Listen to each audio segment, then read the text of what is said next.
This is the one from Brandon's book, the Romantic Love Question and Answer book, which is also out of print. But what it shows is couples who stay in love behave in special ways. And here we have 9 ways. And in the olden days, I used to put a little line out from 1 to the left and 2 and 3, and I put a line out to the right, and I'd have the woman rate these 9 traits on a scale of 1 to 10. And then I'd fold it over so the man couldn't see her ratings, and I'd have him rate those 9 traits. And then have them come in together and open them up and see the stuff they needed to work on. Let's talk about number 1. Expresses love verbally. This simply means, now this is what healthy people do in a love relationship. They express love verbally. This simply means saying, I love you, or something the same frequently. What do you mean, do I love you? I married you, didn't I? That's a smart mouth, a smart aleck, come back. So healthy people say how they feel about each other. Number 2, physically affectionate, with hugging, kissing, cuddling, comforting with a drink, a pillow, or a woolly blanket. They're physically affectionate. They like to touch each other. And that's where little children could come in and enjoy the skin contact that will help prevent them from overeating, over-sexing, over-drugging, over-violence. Number 3, expresses love sexually. People who are happily in love invest a good deal of energy in the sexual aspect of their relationship. They make love more frequently than the average couple. Sex is important in their relationship. But watch out for that one, because remember how I drew you the research study of people with low anxiety levels and how they might make love 2 or 3 times in a day or 2 and then not for 2 weeks? Whereas sick people will make love 3 or 4 times a week to reassure themselves that they have love. And the sex is the glue. So they're very different patterns. They express appreciation and admiration. Happy couples talk about what they like, enjoy, and admire in each other. As a result, they feel visible, appreciated, and valued. There's visibility. And that's the favorite person to talk to. They participate in mutual self-disclosure. This is one of my favorites, number 5. This is a willingness to share more of themselves and more of their inner lives with each other than any other person. That's the favorite person to talk to. They share thoughts, feelings, hopes, dreams, aspirations, hurt, anger, longings, memories of painful or embarrassing experiences. Such couples are far more comfortable with self-disclosure than the average. And as a corollary or parallel, they're more interested in each other's life. This is the emotional verbal union. I used to get on an airplane almost every week to go give a speech somewhere in my younger days. And I always could sit and watch the people on the airplane. These were little airplanes, usually going to somewhere in the West.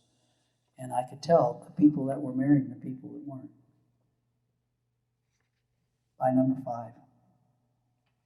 Think about that. 6, offer each other an emotional support system. They are there for each other in times of illness, difficulty, hardship, and crisis. They are best friends to each other. They are generally helpful, nurturing, and devoted to each other. See, you're supposed to rate each one of these. They express love materially with gifts, big or small, but given on more than just routine occasions. Happy unbirthday present. Or task performed to lighten the burden of partner's life, such as sharing work or doing more than the agreed upon chores. It's very important, number 7. That's where you have this unfair and lopsided division of labor and sick marriages. Very many people tell me we have an unfair division of labor. I'm doing all the work. He watches TV and plays video games. Number 8, accept demands or put up with shortcomings that would be far less acceptable in any other person. Demands and shortcomings are part of every relationship. Number 9, TTA, time together alone. They create time to be alone together because they're each other's favorite person. This time is exclusively devoted to themselves. Enjoying and nurturing their relationship rank very high among their priorities, for they understand that love requires attention and leisure. It's something you have to work on. It's not something that just flows. Then down at the bottom, it says it's a very important thing. These characteristics are not equally present in every happy marriage. Each partner does not exhibit them equally at all times. We strongly doubt that anyone could point to a happy relationship did not show most of these traits. So think about that in your relationship. And then, for the negative side of things, turn your paper over and you will see an article that a patient once sent to me from Ann Landers in the olden days. And she talks about warning signals of an abusive mate or date. Okay, jealousy of your time with coworkers, friends, and family. What's jealousy? That's going to be controlling. It's going to be fear-based. The jealous person feels inadequate, inferior. They're almost sure that someone's going to get you away from them, and that will be easy because other people have more than they have, and so they're sure that you're going to like someone else better than them. Marrying someone with inferiority feelings is according to jealousy and the possessiveness. And because he's possessive, he's controlling. Controls your comings and goings, your money, insists on helping you make personal decisions, which is controlling. Number 3, isolation cuts you off from all supportive resources such as telephone, pals, and colleagues at work. That's the fear that you're going to run off. What is that old thing? Peter had a wife and couldn't keep her, put her in a pumpkin shell, and there he kept her very well. It's a sign of what's going on here. Blames others for his problems. This is called externalizing blame. Nothing is ever his fault or her fault. Abusive mate or date. Hypersensitivity. Easily annoyed by other people in daily life chores. Sometimes work, overtime, criticism of any kind, being asked to help with the chores or childcare. Hypersensitivity. Sign of the negative self. Number 6, cruelty to animals or children, insensitive to their pain and suffering, may tease and or hurt children and animals. It's a good checklist. If you got a friend like this, run. 7, he's playful use of force in sex. May throw you down and hold you down during sex. That's RAPE. May start having sex with you when you are sleeping or demand sex when you are ill or tired. These are very sick people. And yet I know people that will marry a guy like this. Why? Because they were raised with stuff like this. Verbal abuse, number 8, says cruel and hurtful things, degrades and humiliates you, wakes you up to verbal abuse, or doesn't let you go to sleep. Cruising for a bruising. 9, Dr. Jekyll and Mr. Hyde. Dr. Jekyll was a good, kind doctor, right? And Mr. Hyde was the weirdo freak? Yep. Sudden mood swings with unpredictable behavior. 1 minute loving, the next minute angry and punitive.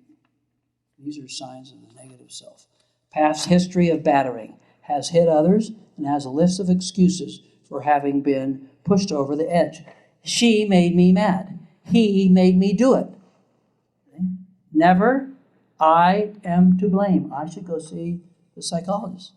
Number 11, threats of violence. Says, I'll slap you, I'll kill you, or I'll break your neck. Once I had a friend who, we went to their house for dinner, and he said to the little kid, don't touch that or I'll rip your heart out. We didn't have very much more social life. Oh, I was just teasing. But the little kid, I remember when I was little and we were very poor, and my dad would say, well, I have to go to work late tonight because I have to keep the wolf away from the door. I was 3 and I was sure there was a wolf out there. So he could get some money. Number 12, breaking or striking objects. Breaks your possessions. Beats on the table with fists. Throws objects near or at you or your children.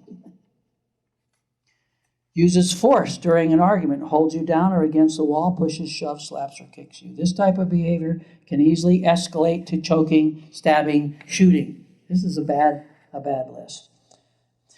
And please tell your readers they don't have to accept violent behavior from anyone, mates, dates, parents, or friends, because nearly half of all American women will be battered at some time in their lives. They need to know the warning signs. So that's very, very important. And she said, thank you. Of course, it's from Oregon. Thank you for an extremely important letter. This may be difficult to believe, but some women do not actually realize that they are being abused until somebody points it out to them because they were raised like that. Okay. Very important. Now, so there is sort of some ideas about right and wrong reasons to marry, right and wrong reasons to divorce. President Kimball used to say, divorce only by divine confirmation, leave no stone unturned in trying to rectify the relationship. And of course, that means try your hardest to get into your real self. Okay, any questions about this that are bugging you or that you have? As you can see, it's a very thorny question. Yes.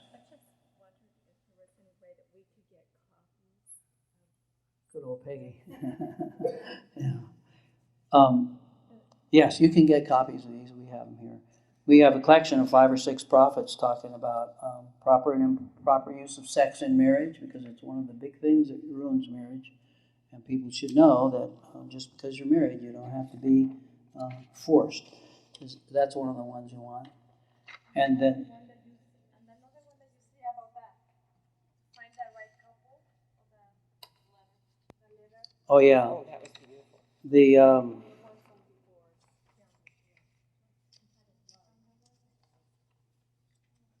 oh, it's hard to stumble on your needs. Okay, how many want some of those handouts? Okay, Peg, look, 2, 4. Hey, what are you doing? Running off 20? This one too?